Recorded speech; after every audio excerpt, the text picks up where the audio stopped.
All right, so let's talk about x86 disassembly.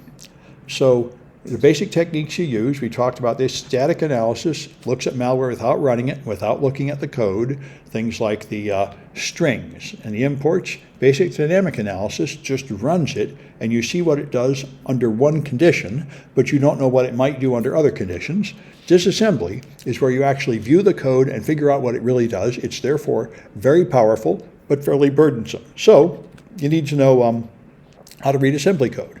Now, you have the author writes a high-level language like C, then it gets compiled into machine code, which is just binary stuff expressed as hexadecimal typically. And this is the task of reverse engineering. The disassembler takes the executable code and turns it back into something that is intended to be human readable, but it's not all that readable, called assembly language. Very few people actually write anything in assembly language, although I should mention Steve Gibson. If you know him, he's a famous guy in the field with a famous podcast called Security Now, and he writes everything in assembler. Writing everything in assembler is a really extreme way to live. Most people aren't willing to do that, but a few people are crazy enough to write everything in assembler. But most people find it much more efficient to write in high-level languages. Yeah, GRC, that's his company. He actually writes all his websites in WebAssembler, which is, anyway. But most people don't. Most people use high-level languages like C and Python and Go and all that jazz. Anyway, so this is what you get when you're doing reverse engineering. You're taking executable code, which we did not intend to give you the source code. This is the source code that you typically don't have in malware analysis, and you have to learn to work from this stuff, which is disassembled. Now, there is a process called decompiling that will actually turn this back into high-level source code, but until recently there was no free decompiler worth anything. The only one available cost thousands of dollars. Ghidra can do that. So in Ghidra, you can actually turn it back into high-level language and somewhat readable, although it's not very nice because you don't have the names of the variables or the routines. They just have, anyway. But so reading assembly language is the way most of it's done. So here's the levels of abstraction. You have the hardware itself, then you have microcode, which is code ready for the hardware to run, and then machine code above that, and then low-level languages, high-level languages, and interpreted languages. So the hardware is XOR and or not gates that's actually, stamped into the processor that take voltage signals and turn them into other voltage signals, and only a serious hardware person can do that. And this is, by the way, why people worry about hardware-level malware. There are something like 100 known flaws in the Pentium 4 processor, and probably as many in later processors, and you cannot fix them. They're errors in the geometric layout of the components. And so there are fixes in the code of your other chips on your motherboard to compensate for that. But this raised a terrifying concept, which has been around for years. You could buy a processor, it's all made in China, you could put malware in the processor, in the physical layout. It could have extra functions you don't know about that get turned on, and you would never know. What are you going to do? Dissolve it with acid and take an electron microscope and audit all the transistors? That's pretty heroic. You can't know what's in the hardware, so that's an issue. Anyway, so we have hardware. But you can, you don't have to go down to that level. You just pick the top of it, and you can see what area it's using, and then you can kind of guess what kind of, yeah. Yes, yeah, you're right. You could probably do some level of auditing that way. But anyway. Well, okay, I haven't done it. I'm not much of a hardware hacker. I know Joe Gren did that to get the key off the TPM. The Trusted Platform module has the BitLocker key, and he was able to get there by dissolving it with acid and then reaching with a microscopic probe to probe the pins until he found the pin that had the key. So conversely, China's been stealing all those chip designs from Intel and AMD, and I'll wager we've got a good look into the Politburo. Yes, and by the way, there are cases where they've actually made defective chip designs just for them to steal, once they find out who the mole is. So all the spy game is going on. All right, then there's microcode. This is firmware, which is, in something like your network card, there's firmware to run it, and we usually don't have malware at that level, although there are a few examples of like BIOS malware and stuff. They're pretty scary, very hardware dependent, very hard to detect, but that's not what we're studying in this class.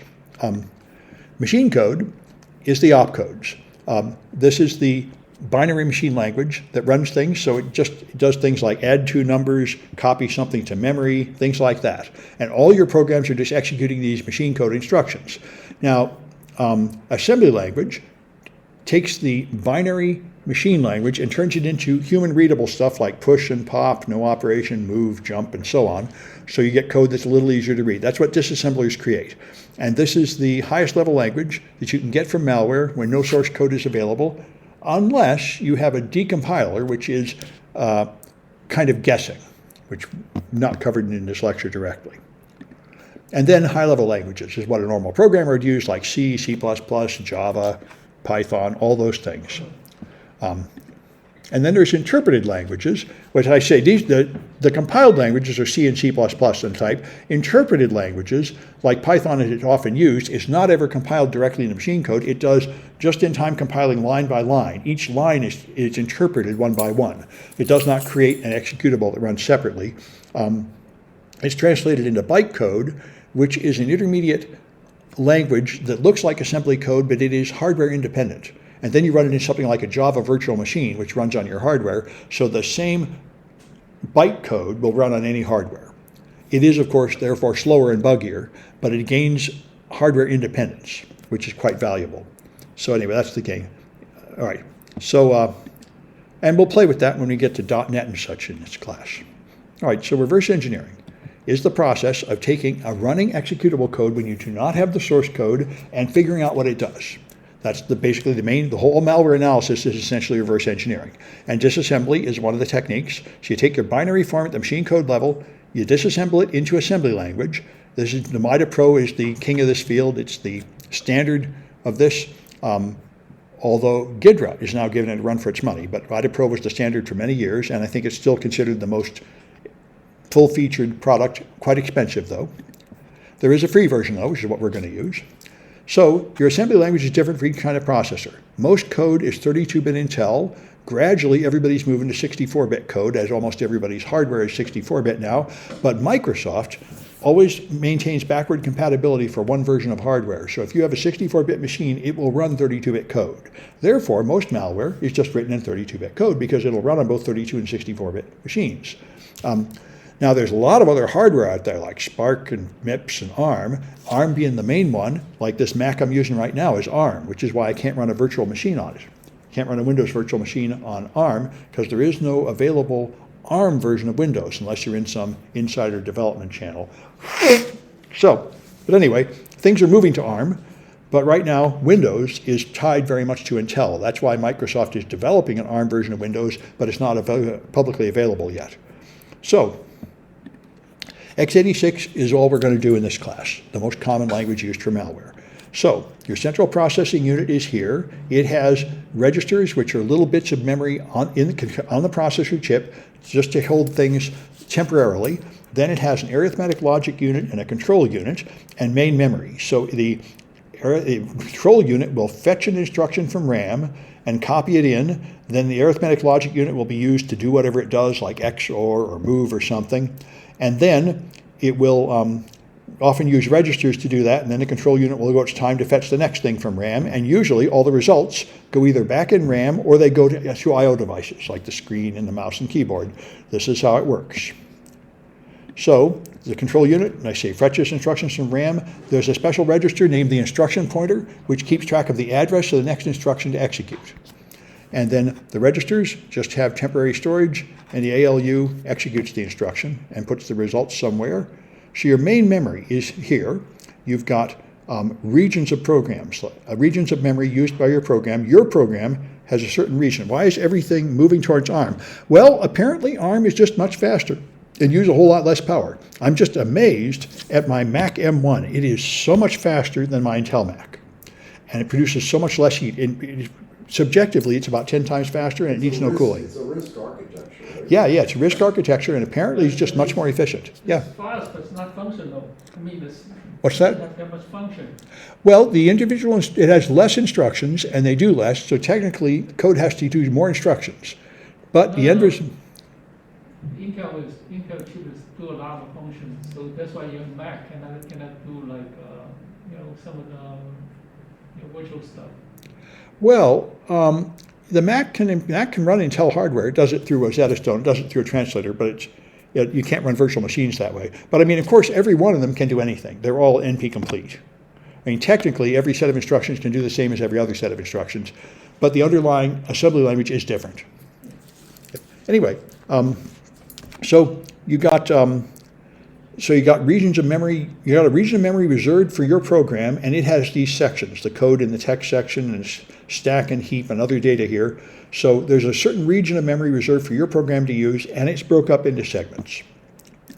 So the data section, this is static data that's placed in RAM when it loads, static things that don't change. M1 Macs run virtual machines just fine. That's right. They run virtual machines just fine as long as they're ARM virtual machines. But that means you can't run Windows. Unless you have access to the Microsoft, to the insider reserved ARM Windows, which I don't.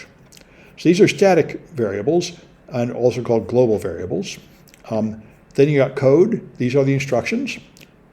And then you have the heap. This is dynamic memory that is allocated while you're running. So if you have a program that reads, say, network data, it might read a bunch of packets and store it somewhere and process it, and then it's done with it, and it can free that memory. That's what the heap is for. You allocate some memory, you put something in it, and then you free the memory later when you're done with it, so you don't have to hog up so much RAM. That's what you use for temporary storage. All right. And the stack is where we're going to do most of our action, especially in the exploit development class. We do a lot of stack buffer overflows. This is where you have the local variables in one function that are used while that function is running and freed and for reuse when you return from that function to the calling function. All right. And hold on, I'm going to go close that shade back there. You want me to get it? Yeah. Going to take a little bit of movement on my knee anyway. Yeah.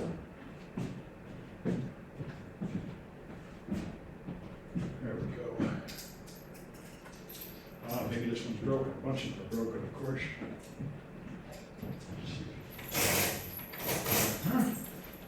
Well, all right. The other one's missing and the other's broken. Can you pull it down? Wait, it's not broken. It's not. It's just almost broken. All right. The joy of face-to-face teaching. Mm-hmm. Sam, have you run different type of programs comparing your M1s and the regular Macs? I have not run an official program, no. I've just noticed. Different type of program with different type of data. See whether they like doing map, which one's faster, different kind of other things. I don't know the structure of a Mac program on. I mean, No, when you run the program, how fast are they? Are they different? Slow down just for like doing map or the different type of data? I don't understand the question. Is what different? And you run programs that like running like different math for solving problems, and then whether they look different on the M1 compared to the Intel. Well, yeah, that would be benchmarking, yeah, to compare it. And I'm sure people have done it, but I haven't. The review people do that. They test the graphics and everything, and they said, the M1 is much faster, and I think the M2 is even faster. So I think that's the whole point of it. It's much faster. I know in experience, I can see how much faster it is for doing the things I do, but they're benchmarks, and it is much faster. That's why everyone's going to ARM. And it uses less power and makes less heat. Yeah, but normally you do for the graphics, like websites. So yeah, there are tests for that too. That depends on the GPU and stuff. Yeah, that's true. I'm not sure about that. That's a good question. I know gamers get these special graphics cards, and of course you don't have that on the Mac. You have whatever the default one is. Yeah, that's why gamers get Windows. Anyway, so here's what the instructions look like. You have a mnemonic followed by operands. So move ECX 0x42. This will take the immediate value, 42, in hexadecimal, that's what 0x means, and put it in ECX.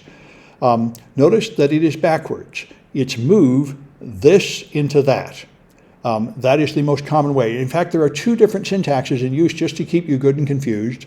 So unless you're good at spotting it, I always just look for an immediate value. The immediate value must be the thing that is moved into something else. You cannot move something into 42. So this must be move that into that. I just look for an immediate value as one way to make sure you know you're getting it right. So The command to move something into the ECX register is B9 in hexadecimal. It's 1 byte. So this instruction is B9 followed by 420000. These 4 bytes are the 32-bit value 42. And because Intel is little endian, it puts the less significant number first and the higher significant numbers later. So 000000, that's got too many zeros. There.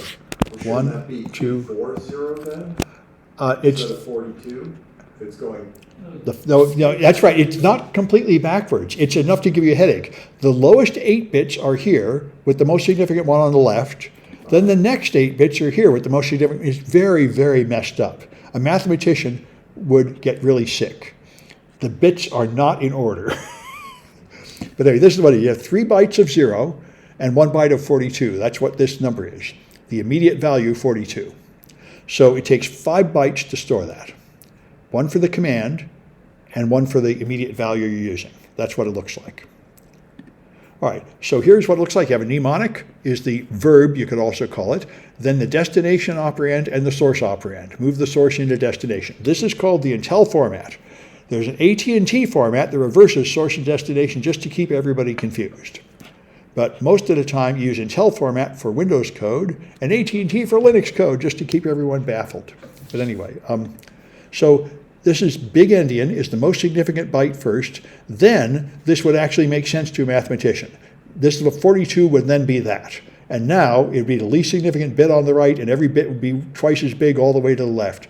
That's logical, but that is not what Intel does. Intel does it this way by just moving the bytes in the reverse order, but not scrambling the bits within the byte.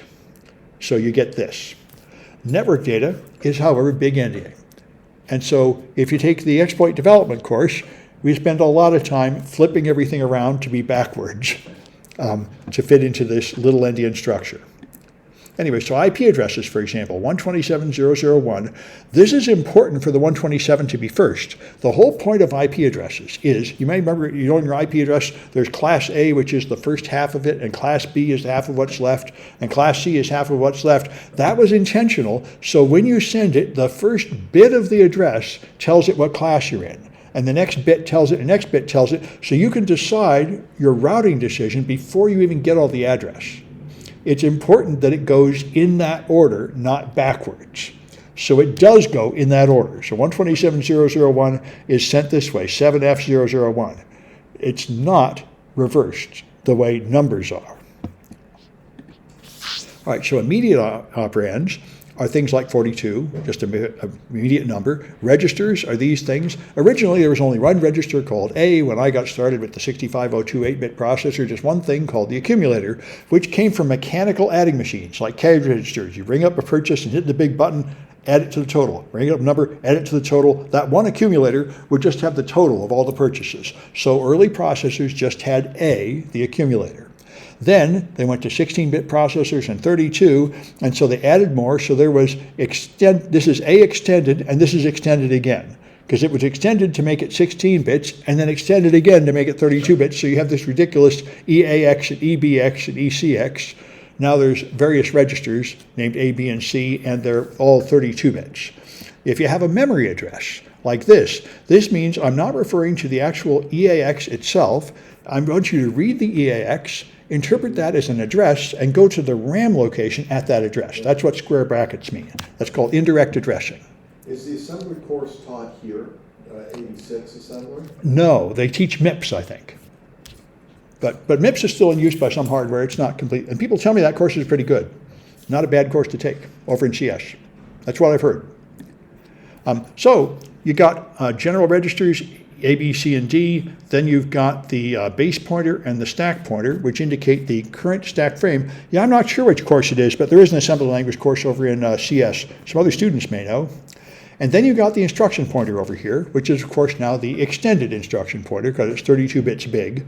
And there are other things like flags and segment registers that really don't matter very much to us. But the EIP is really important. That controls the flow of code. And these others are used for calculations And the stack and base pointer are important in the exploit development class. You have to keep track of where your stack is as you do stack buffer overflows. It's used by attackers. All right, so the general registers are just store general information like EAX and EBX. The segment registers track sections of memory. We'll refer to them occasionally. Status flags keep track of things like whether the last operation resulted in 0 or not, so you can have if commands. And the instruction pointer is really important. Somebody looked at, no, I don't think it's CNIT. It's probably CS. Yeah, CS 270, yeah. Can't be CNIT. It's not a CNIT course. They won't let us teach programming here, so don't tell them about this lecture, by the way. Anyway, but really, if you learn real programming, you'll find out I don't really do any real programming or teach any real programming. The stuff I teach would make them sick. We're not doing 90% of the irritating. We're only doing the fun part of programming. Anyway, and there's not all that much fun. Anyway, so, all right, so the registers are all 32 bits in size, but you can refer to portions of the register, and this is intended for backward compatibility. In case you want to run 16-bit apps, or for God save us, 8-bit apps on your machine, you can in principle do that. So you can have AL and AH to refer to 8-bit pieces of the register, or you can do DX, which are 16 bits of the D register. So you can refer to parts of the register.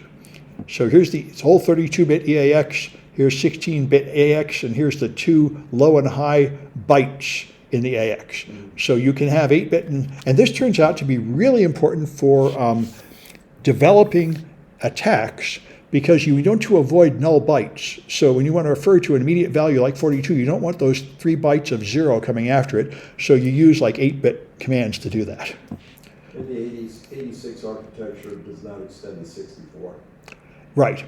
There is x86 64, and it's just an extension, as you imagine. Then all the registers use R. RIP and RAX and RBX. Yeah. All right. So here's the general registers. Can store anything you want. They're typically interchangeable. There are a few cases where they're used. For example, there's hardware multiplication and division in the processor now, which is an innovation. They didn't have that in the old 6502.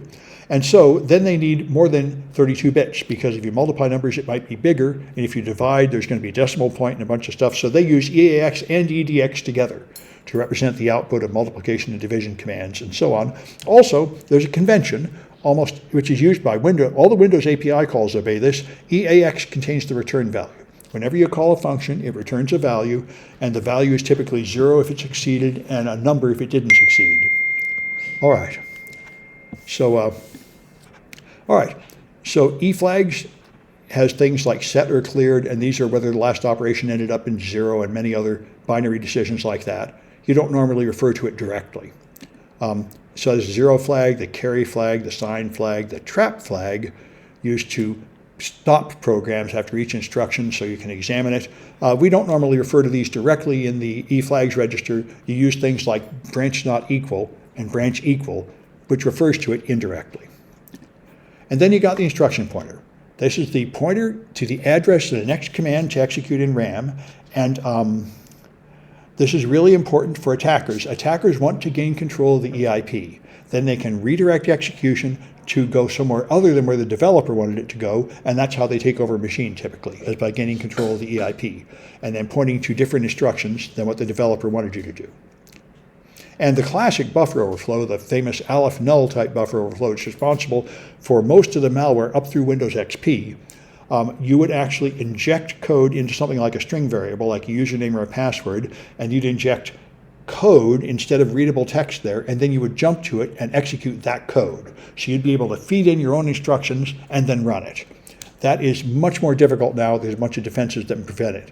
So what's far more common now is return-oriented programming, where what you do is you take over the EIP and you point to other code that's already there, like code in a Microsoft library. You can't really add code to the machine, but you can reuse code that is there out of order, so you build your attack out of little segments of code you find, the way somebody cuts words out of the newspaper to make a ransom note. That's return-oriented programming. Anyway, so for simple instructions, yeah, like move source to destination. This will move data from one location to another, like an immediate value to a register, from a register to memory, and so on. And remember, brackets mean that you're referring to that address in RAM, not the literal content of the number in the bracket. Indirect addressing? Yeah, that's indirect addressing, exactly. So here, move EX, EBX will take the number in EBX and put it in EAX. This will take immediate 42 and put it in EAX. This will take that location in RAM, 4037C4. That RAM contents will now be copied into EAX. This will take EBX, interpret it as an address, look up the RAM at that address, and put that in EAX. This is a pretty common one. If you want to copy a whole block of memory, which is very common for things like graphics, then you have this construction. You have EBX plus ESI times 4. Here's another thing to give you a headache. RAM is addressed byte by byte, but you use it 4 bytes at a time because you're a 32-bit processor. That's called a word. So if you want to move a whole block of memory, you have to jump forward 4 at a time. So you have EBX is the base of the thing you're trying to copy, and ESI is another register which will count up 0, 1, 2, 3, 4 in a loop, and you'll have these 32 bits at a time and move them into something. So this is the way you jump through, jump ahead by 4. All right. And so you can load effective address. This is kind of mind-boggling. This is an indirect address referring to EBX plus 8, and you put it here. That puts the address here. That actually puts EBX plus 8 into here. This seems extremely stupid. You can't just do that directly, though. There is no move EAX comma EBX plus 8. Since you don't have it, you use load effective address instead, and this is the kind of thing you get used to. Very often, the assembly language thing you want does not exist, and you have to combine 2 or 3 operations to get there. This happens much more in ARM architecture. There are less ARM instructions, and they do very little, so you often have to combine several instructions to get what you want. I remember when I used to write this stuff 50 years ago, I made self-modifying code to solve this problem. I would move an immediate value, and then I would write into that immediate value, changing the command. This is not permitted anymore. It's considered a terrible practice. I didn't know any better. Self-modifying code is prevented by a bunch of defenses. Viruses do things like that. And also, if you make self-modifying code, you can't even print it out and read it and audit it. It changes while you're running it.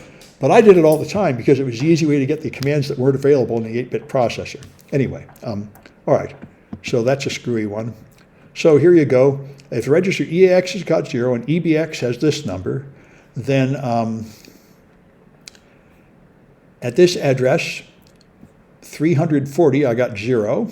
Down here, I got other things. So the instruction, move EAX, EBX plus 8. We'll take EBX plus 8, which gets me down here, pointing to this 20, and it'll put that in EAX. That's how it works. This is your indirect addressing. You have an address, you go to the address, then you add 8, then you fetch this number, and that's what you're referring to by this construction, bracket EBX plus 8. Is it fair to say that almost all the sophisticated attacks, worms, Trojan horses, they're all down here at the assembly language machine code level? No, not at all. In fact, a bunch of them are written in PowerShell and things like that. Bad guys use every technique in the book. But this is what compiled malware does, is mostly what we're going to focus here. This is one way to do it. Have compiled executable code. There's also code written in Java. There's living off the land attacks that just use existing Windows functions. They use everything. There's, yeah, all right.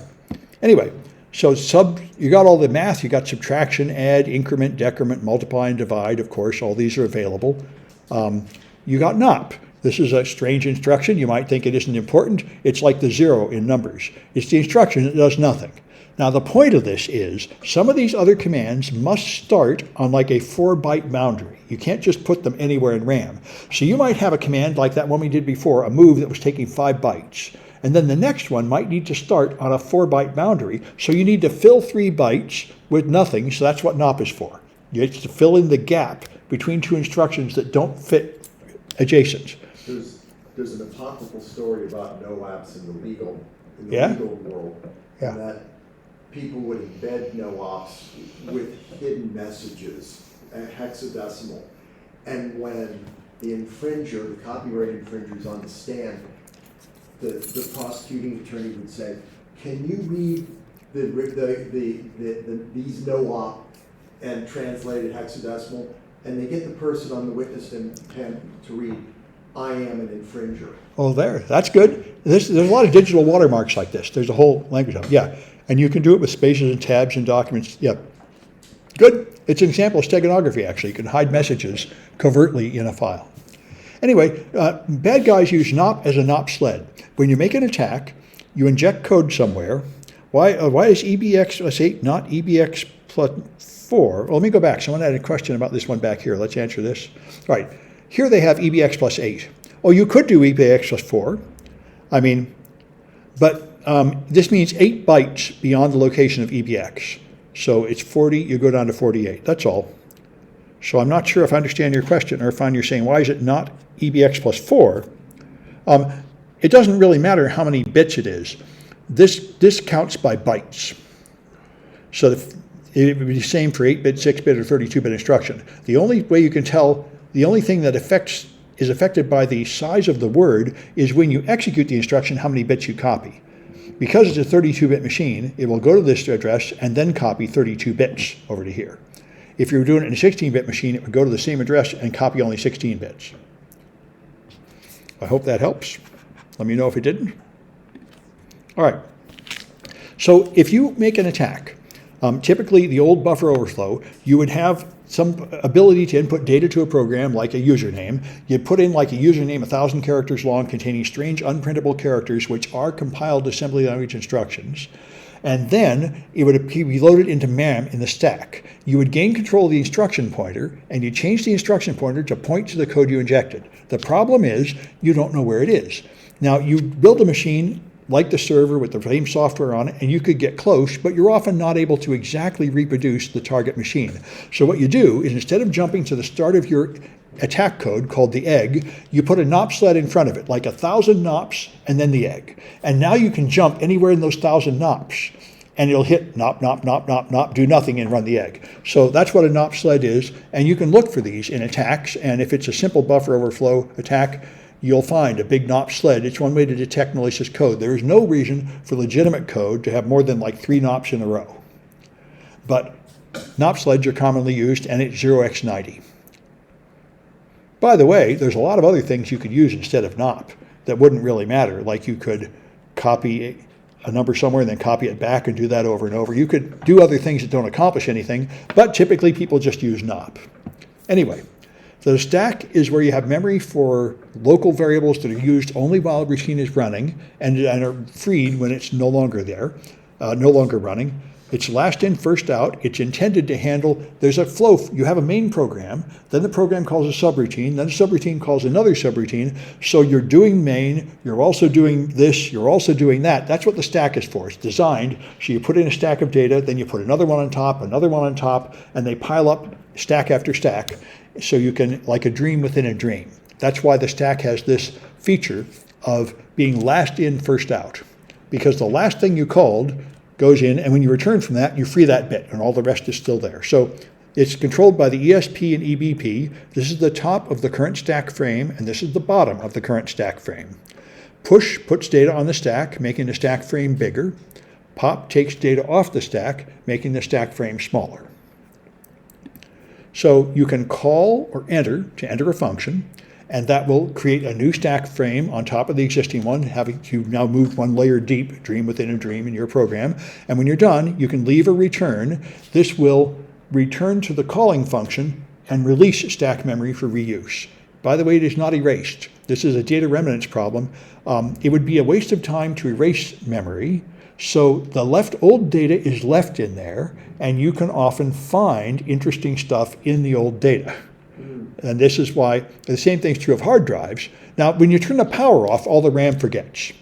But the hard drive doesn't. This is why if you find an old computer or a stolen computer, it's turned off, the data on the hard drive can reveal secrets, unless it's encrypted, which is why everybody should be using BitLocker and stuff these days. Then they won't be able to get the data off of your...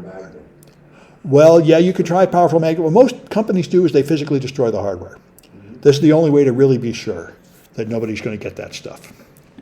All right, so you don't need a computer to school or anything. Usually destroy the hard drive, because you really want to be able to tell your board of directors and your stockholders, we made sure that nobody else got that data, and you haven't really made sure of that unless you just mashed the thing with a hammer or drill or something.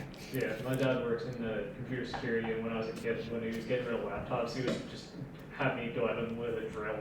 Yep. Some people, other people tell me a fun thing to do is get a wood chipper from Home Depot and use that, or a log splitter. Anything that physically destroys the hardware is pretty good. Although there was a DEF CON contest a few years ago where they had CDs that had been smashed into pieces and your job was to recover the data. You can glue it back together and put fingernail polish and get some of the data, you know. So, and drive savers will do that. Drive savers will get data off your hard drive if it's been run over by a truck, fell into a river, in a fire. You know, if you're heroic enough, you can get some of the data off. That's why I go with a strong magnet. Well, yeah, but then how do you know the magnet was strong enough? How do you prove it? That's an issue. That's why physically destroying. And see if you can pull it away. Yeah, I don't know if you can prove that's enough. That's why, you know, physical destruction is the thing that's easy to verify. Anyway, so when you go in your function will have a prologue. This is what prepares the new stack frame, reserving some memory on the stack for the use of this local function. And when you're done, there's an epilogue, which restores the stack to the value it was when you were first called, so the calling routine can pick up where it left off. So you have the original, like you start a program, you start like Microsoft Windows, and you have your desktop running here, which is Explorer. So Explorer is running, that draws your desktop. Then you double click on something like Microsoft Word, and it launches Microsoft Word. Then you click on Print, and it calls a print routine. So now you're running 3 programs at once. You're running Windows, and you're running Word, and you're running a print routine. That's what happens. That's why it has this structure. And typically, in normal software, you're 10 or 20 layers deep when you're doing things. And when you're done printing, it will reach the epilogue, release this memory, and go here. And when you close Word, it'll release this and go back to the operating system. And that's what happens. You move this. When they're running concurrently, do you call them threads? Are those Well, threads are pieces of a process that can move forward independently. And I don't know how they interact with this stack structure. Probably they have to be using different stack processes, I would think. It's a good question, and you could find out by using a debugger, but I have not done that. All right, so then in your stack frame, here you've got various local variables. You have local variables used by this, and someplace at the end, you've got the EBP and the return address. Now, when you call the function, the arguments are up here on the stack, which is one of the many things that can go wrong. Computers have sort of got Alzheimer's. They don't really know what they're doing. So when you call like print, if you call print in Microsoft World, you jump into the print. First you put the thing you're going to print, the arguments here, then you jump into print. Now, if you just go into print, it doesn't know that you actually loaded this with arguments. So if you call print without preloading arguments, it will just print whatever random data it finds there, which is whatever was left over from previous people. And this is the format string attack that we talked in the exploit development class. If you forget to specify the format string in C, you can print data that the developer did not intend for you to see. You see data that's left over on the stack. So anyway, when you call a function, you put arguments on the stack, then you jump into the function. Then the prologue does this. It saves the return address, which is the next instruction in the calling routine to be executed. Then it saves the old base pointer, which is where the stack was in the calling routine. And then it reserves space for your local variables. You now run this slide's been updated. Oh, that's interesting. I should look at it. Anyway, then you run your local program here. And when it's time, when your program is done and you hit the exit or return statement, it restores the base pointer to this, which is what means your stack frame is now available, because the old BB, and then it goes to this return address. And the problem with the buffer overflow is, if I have a string variable up here and I don't control the length of that variable, I might reserve room for 10 characters, but not check to make sure the input is only 10, so I can overrun this and I can change that return address. And now when it tries to return from this function, instead of going to the calling function, it goes to somewhere else of my choice. And in the classic old one, I would choose a return address that points up to that data I injected here and run it. That's the classic buffer overflow exploit. And there are many variations of it, but that's the heart of most attacks. All right, anyway, why are the memory addresses decreasing as you go further up the stack? That's just the way it's done. It's chosen to go that way. It could just as well have been the other way, but they chose to do it that way. Each new stack frame goes to lower memory. Just an arbitrary decision, but that is how it works. All right. Anyway, so now there's a test command that will compare two things just to see if they're equal. There's a compare command that does essentially the same thing. All right, it'll set the 0 flags. You can compare these, and then you can do a branch equal or branch not equal. All right, that's jump 0 and jump not 0. That's what we got here. So you compare something, and then you jump if they're 0 or jump if they're not 0, and this is how you do an if. All right, so you have a main method, which is how you enter your program, and it comes in with arguments. This is the argument count, and this is an array that points to all the names containing the arguments. So if everything in Unix is written in C, all the commands, CP is a C program, everything is. This will copy foo to bar. So it has 3 arguments. The first argument is CP itself, the name of the program. The next one is foo, the next one is bar. This is what argc and argv look like when you enter a C program. All right, and so I think that's it for that, and I think I have some Kahoots. But I see it's 7:15. Let's take a 10-minute break before we do that. So I'll pick up at 7:25. I'm going to pause the recording if I can figure out how. All right, I'll stop the recording.